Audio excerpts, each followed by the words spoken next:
നമ്മുടെ മലയാളികൾ അവരുടെ ശബ്ദമൊക്കെ തന്നെ അന്തർദേശീയ തലത്തിലും ദേശീയ തലത്തിലുമൊക്കെ കേൾപ്പിക്കാൻ നമുക്കൊരു പ്രാവീണ്യമുണ്ട്.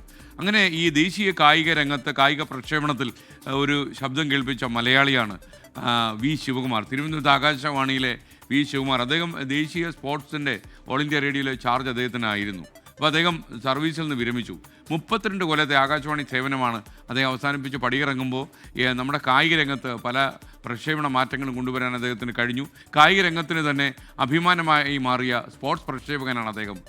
വിശ്രമ ജീവിതം എഴുത്തിനായി മാറ്റിവെക്കുമെന്നാണ് വി ശിവകുമാറിൻ്റെ തീരുമാനം. എന്തായാലും അദ്ദേഹത്തെ പോലെ സജീവമായി നമ്മുടെ സ്പോർട്സ് പ്രക്ഷേപണത്തിൽ ഇടപെട്ട ഒരാൾ വിശ്രമിക്കാൻ പാടില്ല. റിട്ടയർമെൻറ്റ് അദ്ദേഹത്തിനെ ഒരു കൂടുതൽ ഊർജ്ജസ്വലനായി പ്രവർത്തിക്കാൻ അനുവദിക്കട്ടെ എന്നാണ് നമുക്ക് പറയാനുള്ളത്.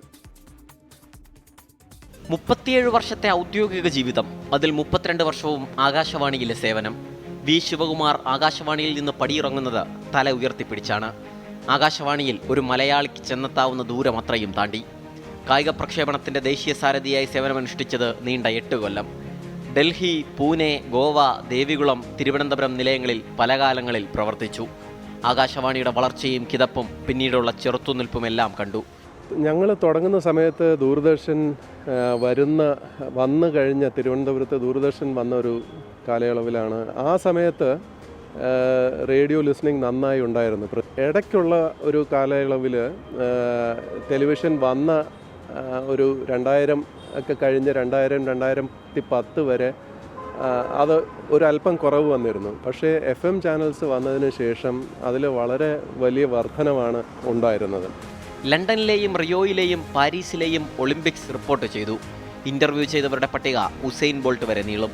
സ്കൂൾ കാലം മുതലേ വിവിധ കായിക ഇനങ്ങളിൽ മത്സരിച്ചു തുടങ്ങിയതാണ് സ്പോർട്സ് പ്രേമം. ഞാൻ സൈനിക സ്കൂളിലാണ് പഠിച്ചത്, കഴക്കൂട്ടത്ത്.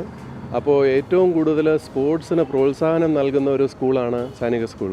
അത്ലറ്റിക്സിലോട്ടൊക്കെ ഞാൻ പോയി ഒരു ഡിസ്ട്രിക്ട് ഗെയിംസ് ലെവൽ വരെയൊക്കെ എത്തി.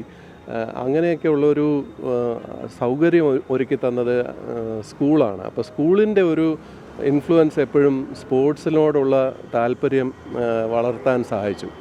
തിരുവനന്തപുരം ആകാശവാണി നിലയത്തിൻ്റെ പ്രോഗ്രാം മേധാവിയായി ഇരിക്കെയാണ് വി ശിവകുമാർ വിരമിക്കുന്നത്. ഇനി കായിക റിപ്പോർട്ടിംഗ് അനുഭവങ്ങൾ പുസ്തകമാക്കാനുള്ള തയ്യാറെടുപ്പിലാണ്. 24 തിരുവനന്തപുരം. എന്തായാലും സ്പോർട്സ് പ്രക്ഷേപകനായ വി ശിവകുമാറിന് ഈ റിട്ടയർമെൻറ്റ് കാലം വളരെ സജീവമായി സ്പോർട്സ് രംഗത്ത് ഇടപെടാനുള്ള അവസരമായി മാറട്ടെ എന്നാണ് നമുക്ക് ആശംസകൾ. All the best V Shivakumar.